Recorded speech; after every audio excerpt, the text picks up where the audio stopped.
Where's your playlist taking you? Down the highway? To the mountains? Or just into daydream mode while you're stuck in traffic? With over 4,000 hotels worldwide, Best Western is there to help you make the most of your getaway, wherever that is. Because the only thing better than a great playlist is a great trip. Life's the trip. Make the most of it at Best Western. Book direct and save at bestwestern.com.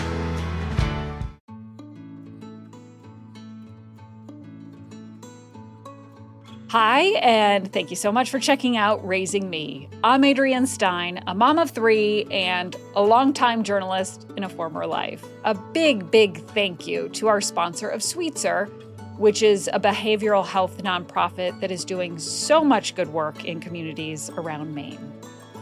Today, we are talking to your kids about drugs. It is just one of those parenting moments that can feel overwhelming. It can be awkward, and even there can be some anxiety, or it could feel scary. How do you bring it up without shutting them down? How much is too much? And how do you approach it differently with a, say, 7-year-old versus 17-year-old? And by the way, if you think 7 is just way too young to be thinking about this, think again, says our expert. I am joined today by Rob Rogers from Kennebec Behavioral Health. He is the Director of Prevention and Risk Reduction Services there. Rob works directly with children, teens, families, and he's here to help us break down this conversation by age group, using real-life moments to spark honest, judgment-free discussions, plus a look at what the drug landscape really is like right now. So whether you're just starting this conversation or you're looking for ways to connect with your teen, we've got you covered in this one. Check it out. Well, Rob, thank you so much for being a part of the podcast. So glad to have you here. Glad to be here. Let's start off with just, tell us about the work that you do at Kennebec Behavioral Health. Yeah, so I am the Director of Prevention and Risk Reduction Services. So really looking at, first and foremost, how can we prevent problems? Could be related to substance use, suicide, mental health, domestic violence, gambling. So we're looking at how do we prevent those problems from happening in the first place. But if they are occurring in someone's life, then how can we reduce the risk that's associated with those behaviors? Well, how applicable, because we want to have a conversation about how to talk to our kids about drugs, substance use, all the things. Why is it for us as parents important to have these conversations? Yeah. Even when they can be very difficult. They can be difficult. And I think it's easy to think, oh, they know, or somebody else is talking to them about that. Teachers have taught them. I'm married to a teacher. Yeah. She has her own stuff she's worried about teaching, right? So I think kids on a certain level, they want to know what their parents have for expectations. And that's one of the things when we think about strategies for engaging in conversations with our kids. First and foremost, we just simply have to be having these conversations. And we need to start them young. We don't want to start this in middle school or high school. We're building the connections with our kids the entire time we're raising them.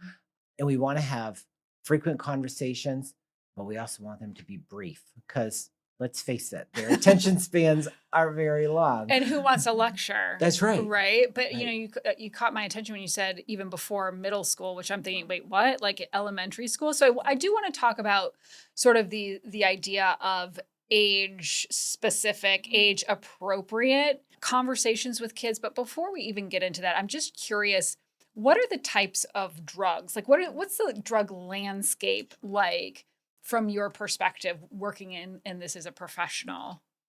When we think about particularly adolescent use of substances, it's still the big 3 are alcohol, cannabis, and nicotine, specifically the use of electronic vaping products. So like vaping. More so than a traditional cigarette, back in our day kind of thing. Sure. Yeah. We don't see the use of commercial tobacco as prevalent. Now, what happens when individuals start using vaping products, oftentimes we start seeing this use, they'll start incorporating commercial tobacco as well. So we know the risk for using those products also go up once they start vaping. But no, it's when we look at the data. So there's a survey that's done every 2 years here in the state of Maine. There are other versions of that happen nationally. But it's the Maine Integrated Youth Health Survey. And when we look at the data, we know it's alcohol, cannabis, and electronic vaping products are our three biggest ones. I've heard a lot about fentanyl, and maybe it's because, having worked in news for a very long time, how real is that danger? It's real. Okay. It's real. Every single time I have a conversation with somebody and they share that they're using any type of illicit substance. So when I say illicit, these are what people would typically think of as the illegal substances. So could be cocaine, right? Stimulant use. At least in my area, I'm seeing stimulant use is really prevalent. More so today than years currently, past? Yeah. I mean, things sort of ebb and flow. Right. Like they'll have a peak, they'll go down, and then they resurface again. Right now, I'm hearing a lot about stimulant use. For teens or kids? Some for kids, we're hearing it. Gosh. Yeah, we're hearing it for kids. We're hearing it in the community. But anytime I'm speaking with anybody and they say they're using, I want to know where they're getting it from, sort of know your source. Even like cannabis. So cannabis, use rates, it's one of the top 3 with teenagers. If it's illicit cannabis, it's not being tested in our retail industry or, medical doesn't have that requirement, but the retail does. We've heard stories of cannabis being cut with fentanyl. I recently spoke to a person who told me they experienced an overdose, and because they had Narcan, they were able to reverse it on themselves. So, yeah. Are there any, substances that maybe seem somewhat harmless on the surface, but are actually very dangerous? Let's look at the big one, Okay. alcohol. Okay. Right? Yeah. I mean, so accessible. It's so accessible, right? So when we think about the big 3 I just listed, right? They're all legal substances here in Maine, anyways. Right? But alcohol also kills more people. Tobacco kills more people than other drugs do. Alcohol is one of those substances where it's very much normalized, might be part of our culture. Kids may not think that it's a big deal. Well, because it's in just their a little fridge, bit. It's right there, or right? Exactly. It's so easy to access, or my parents might even let me have a sip or whatnot. When someone develops an alcohol use disorder, so most people would think of this as being addicted at this point, right? To stop the use of alcohol is actually more dangerous than stopping the use of an opioid. What? What? You will not die withdrawing from an opioid. You'll be very miserable, right? But it doesn't shut down our central nervous system and all these other medical effects.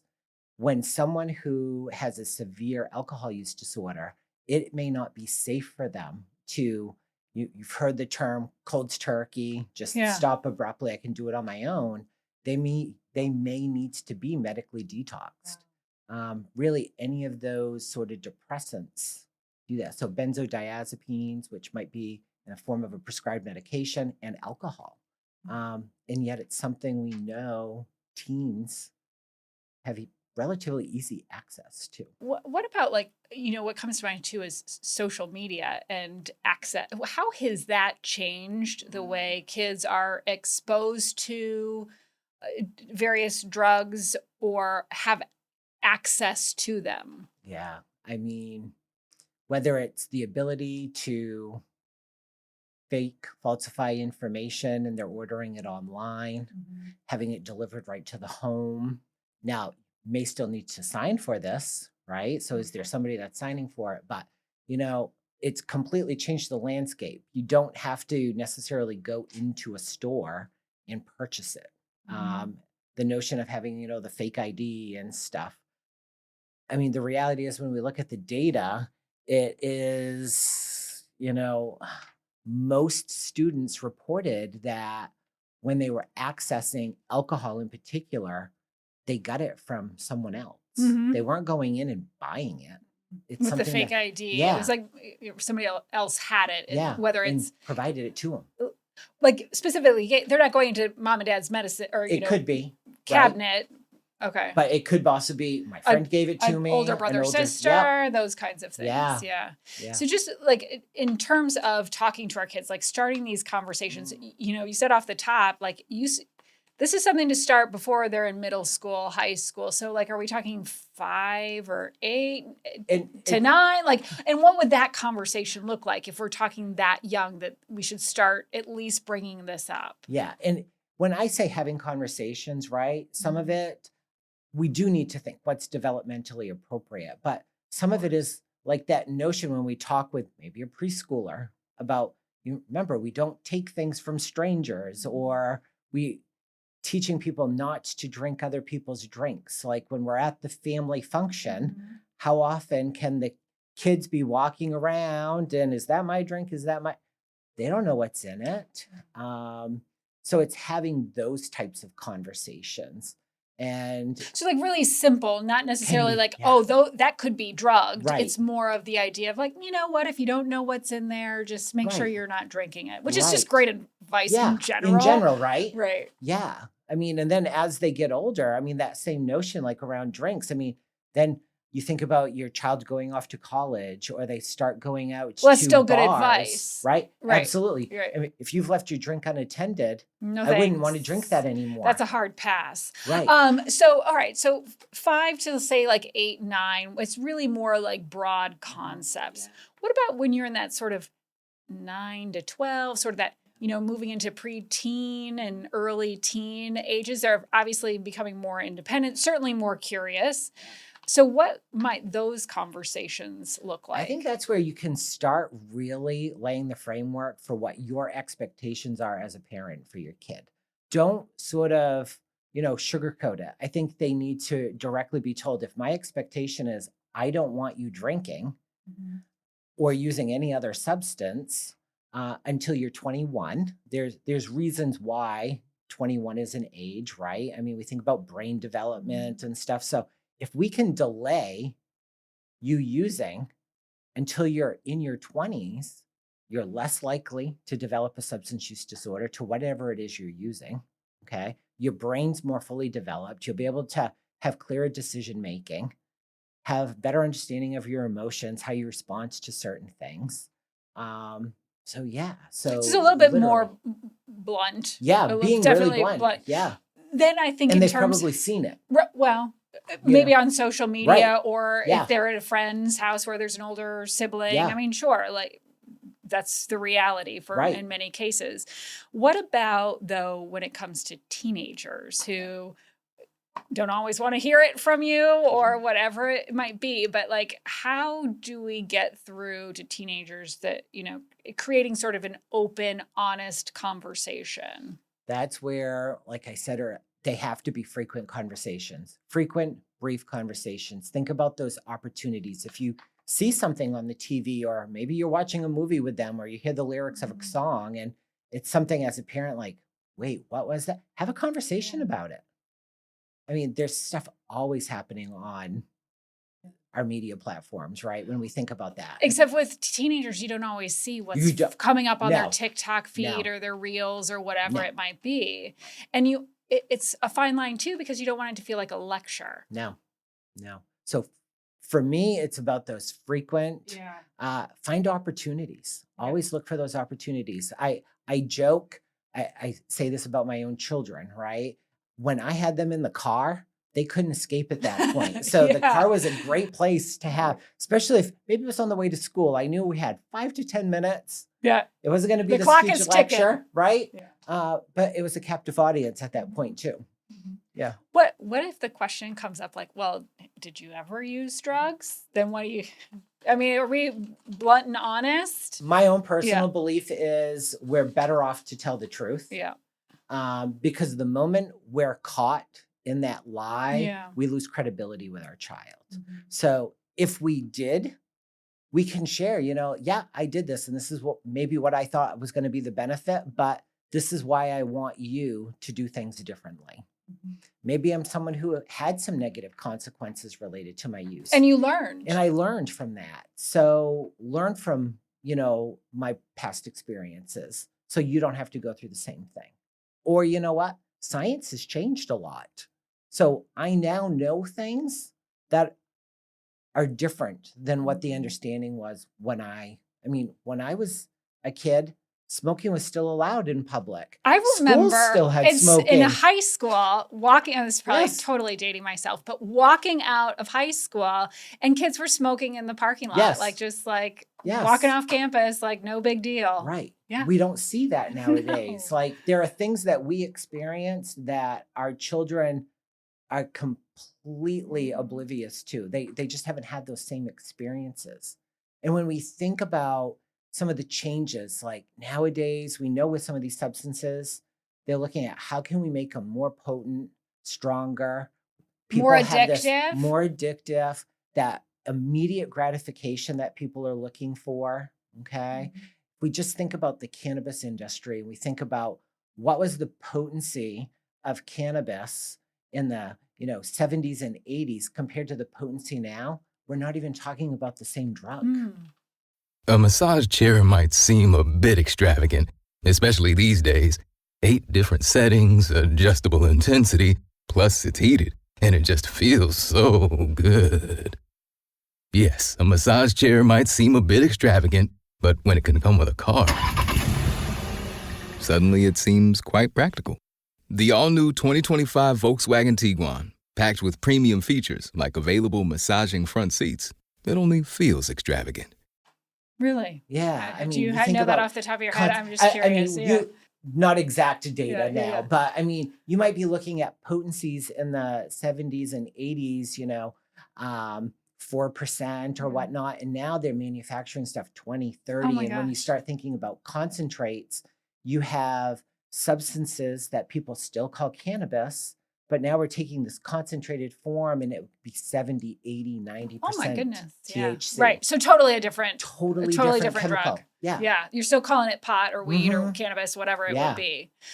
Let's talk about the signs, like sort of what to watch out for.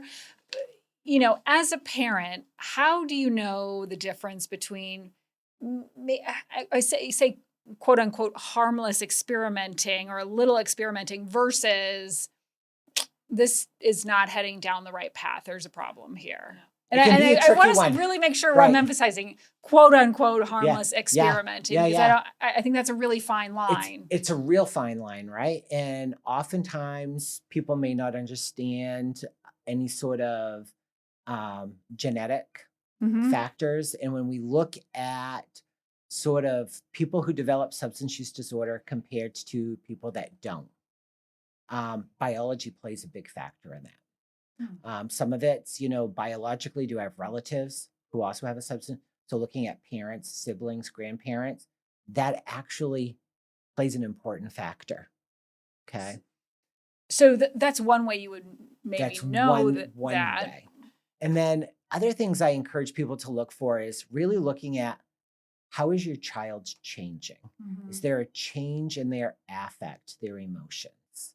Are they starting to distance themselves? Are you catching them in lies? Are they disengaging from activities that they used to find very enjoyable and now they're no longer doing those things? Is their schoolwork starting to decline? Those are things, do you notice money is now suddenly disappearing? And got to start questioning where's that money going? Or, are they using lunch money? And are they not, actually eating lunch with that? And are they using it to purchase drugs or alcohol? Those sorts of things. Yeah. So both physical, but also emotional. That you to kind of look out for when it comes to, and we talked about this on the phone before the podcast, because I really, this is a legit question that has come up in my group of friends, is this idea of when kids aren't really drinking, which is a great thing or whatever. Do you want them to at least try it at home before they go off to college? Like kind of in a controlled, safe environment so that they don't go off to school. And like lose their mind. You know what I'm saying? And you talk about fine lines. I'm sure that is an extremely fine line. But is there something to that?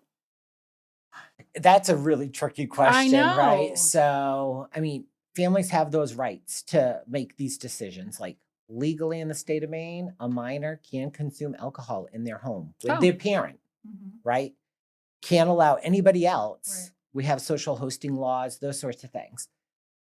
But it's what's my intention behind that action? So I hear what you're saying, like, I have this fear of sending my child off to college. They're now completely unsupervised, all this independence.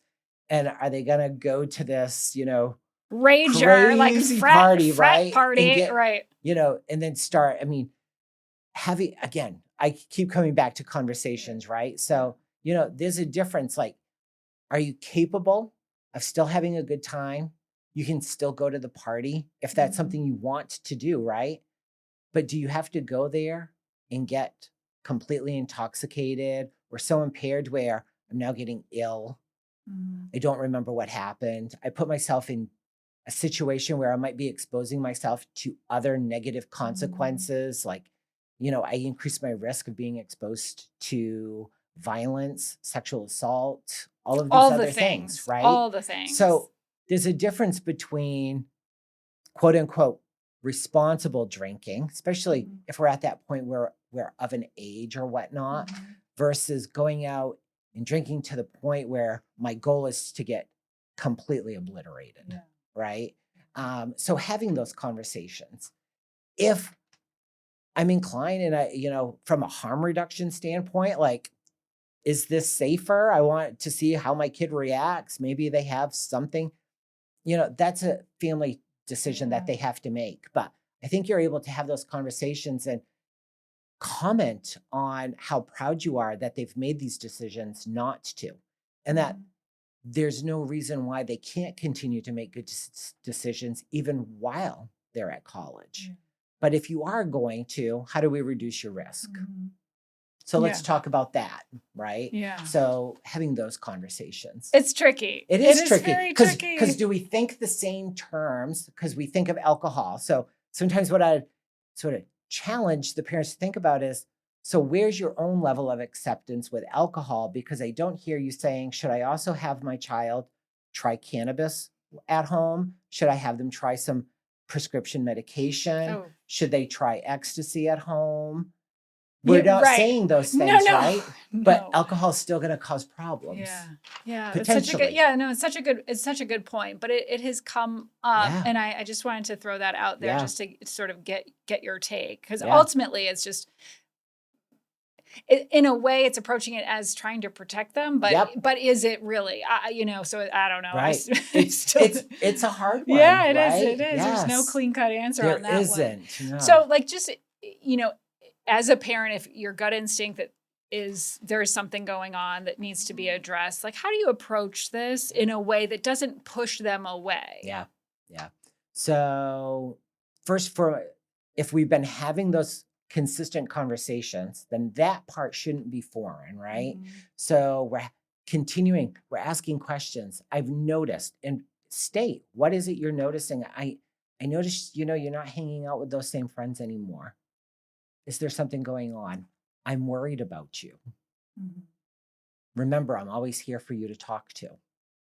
Some of what we look at is protective factors, right? I mean, we talk a lot about adverse childhood experiences. We don't talk enough about the protective childhood or positive childhood experiences.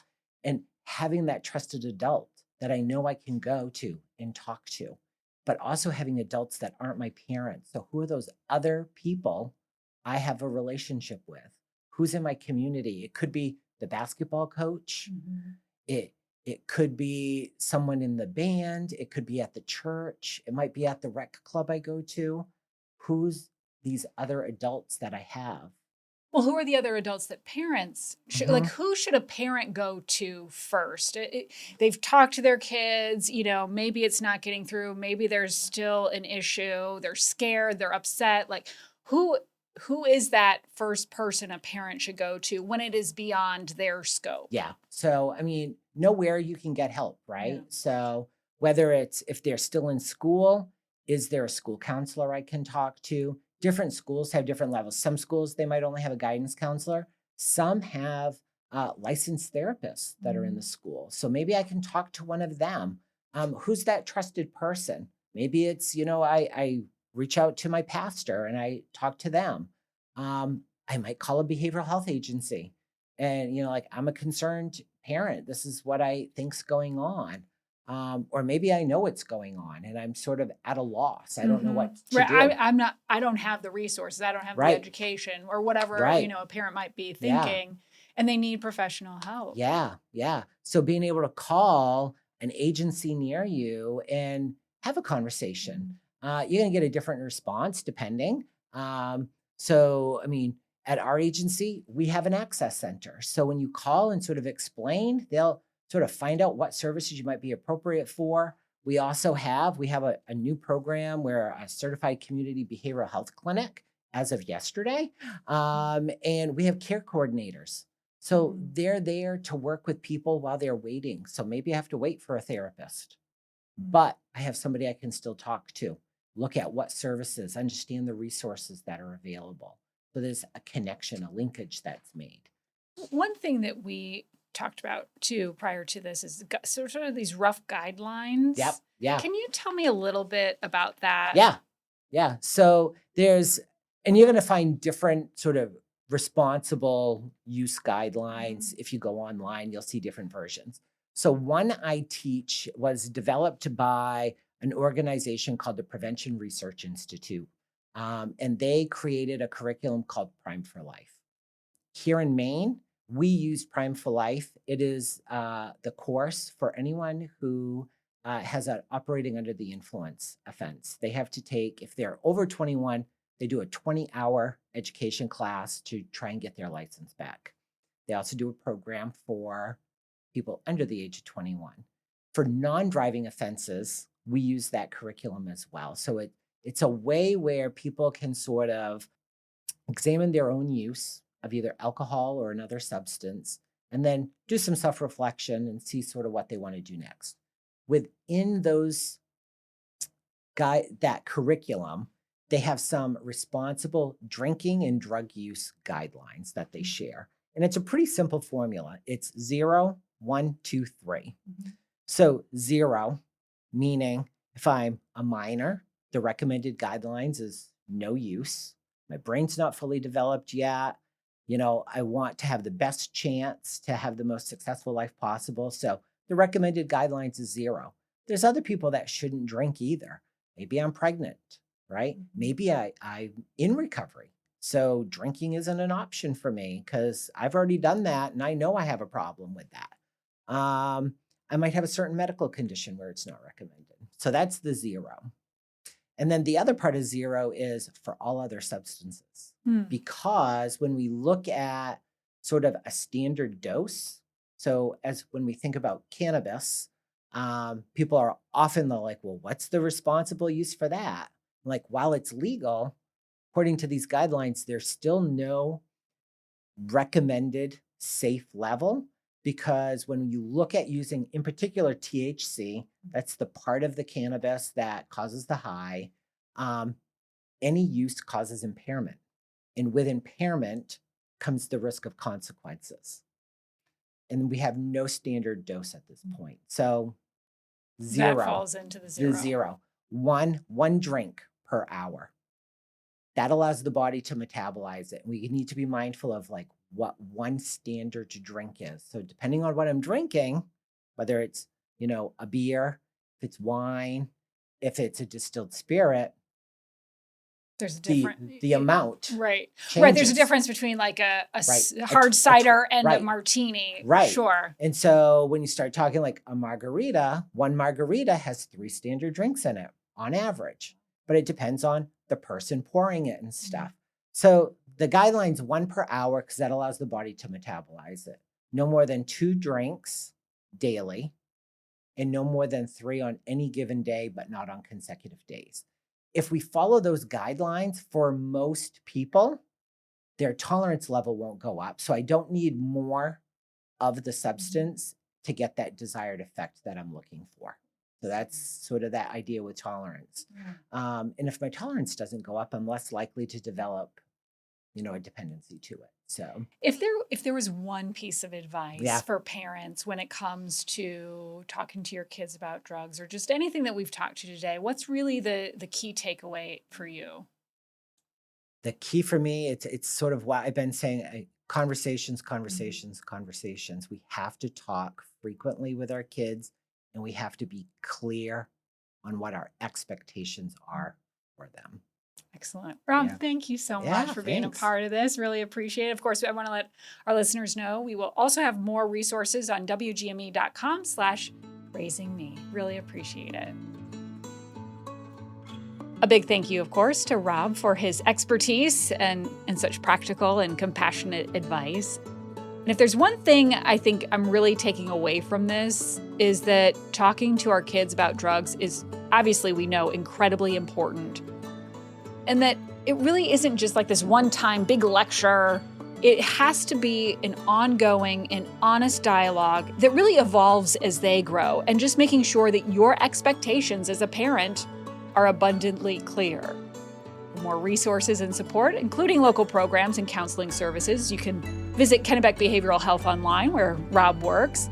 And as always, if you found this episode helpful in any way, we appreciate it if you share it with a friend, leave us a review, or make sure to follow along with the show for more parenting advice. Thank you so much for listening to Raising Me and to our sponsor of Sweetser. I'm Adrienne Stein. This episode is edited by Megan Littlefield with production help from Carissa Paulson. Wherever you are, I hope you learned something new and get to take a little time for you.